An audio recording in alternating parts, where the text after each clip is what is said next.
Aux Invalides, le président nigérian reçu en fanfare et avec les honneurs pour une visite d'État de 2 jours, le plus haut niveau protocolaire.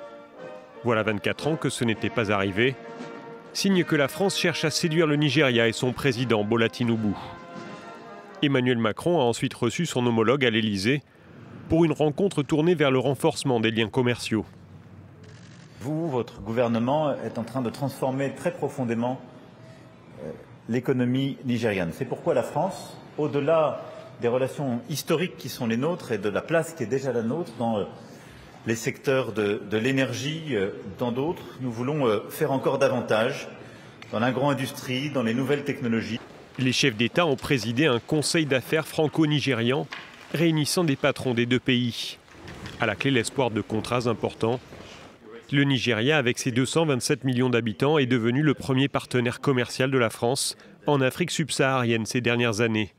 La France, déjà bien implantée, notamment avec Total Energy, cherche à y développer d'autres secteurs tels que l'agroalimentaire ou les nouvelles technologies. Et le président nigérian dit ouvrir les bras aux entreprises françaises. La relation économique entre la France et le Nigeria est très importante. Et le commerce et l'investissement font partie intégrante de ce partenariat. Nous devons faire plus, promouvoir plus, investir plus. Emmanuel Macron avait entamé ce rapprochement en se rendant à Abuja dès 2018, 1 an après sa première élection.